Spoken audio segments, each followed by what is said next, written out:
Динара Касымалиева – одна из немногих, кто победила рак. Это стало возможным благодаря тому, что у женщины врачи выявили болезнь на ранней ее стадии.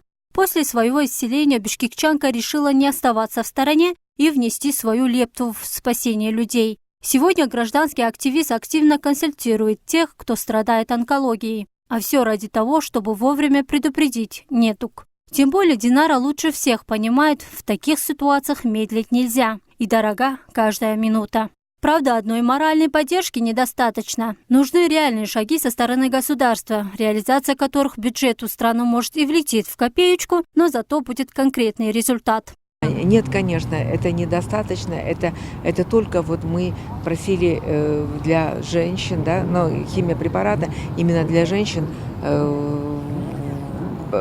заболевшие раком, молочной железы, раком шейки матки, а сколько других онкозаболеваний у женщин и вообще у граждан. И, конечно, наше государство полностью должно повернуться в сторону онкопациентов и оказывать поддержку. Ну вот сейчас отметили же, да, на рабочем совещании, что ранняя диагностика, если выявляют на ранней стадии, уходит $2000.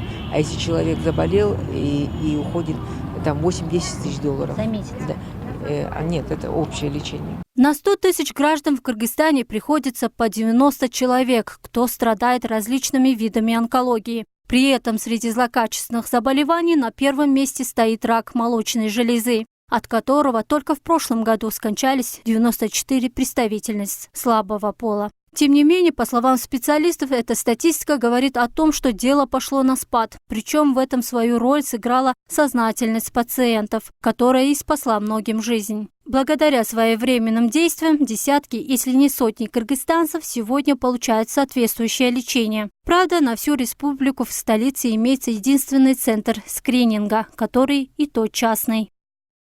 Вот, учитывая высокую заболеваемость и смертность, нам необходимо проведение скрининга на постоянной основе. Сейчас в данный момент нами проводится работа. Мы хотим открыть в этом году скрининг-центр. Это будет муниципальный скрининг-центр.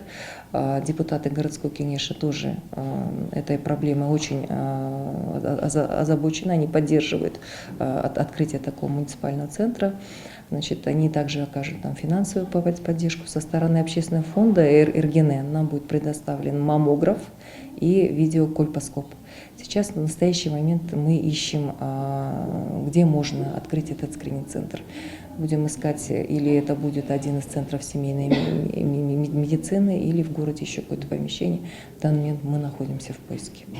На последней стадии болезни онкобольной остается один на один с раком. Тогда ему остается бороться с болью при помощи обезболивающих. В таких случаях больные получают паллиативную помощь не только в больницах, но и в домашних условиях. В рамках программы государственных гарантий предусмотрены льготные обеспечения обезболивающими средствами. Это в этой программе в перечне сидит морфин, ампульный, таблетированный.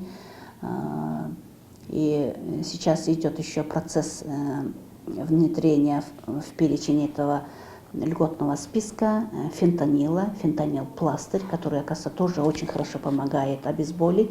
Этот пластырь она действует в течение 3 дней. Это очень безболезненный, легкий способ обезболивания. Между тем, международные врачи предлагают бороться с онкологическими заболеваниями с помощью ядерной медицины. Это одно из инновационных направлений в области медицины, где используются радиоактивные изотопы, которые, уверяют специалисты, помогают обнаружить опухоль на ранней стадии и тем самым увеличить шансы на выздоровление. Как известно, любую болезнь легче предостеречь, чем лечить. Поэтому врачи рекомендуют хотя бы раз в год проходить обследование. Гульжан Абдразак, Бектуркалыков, новости Ошпери.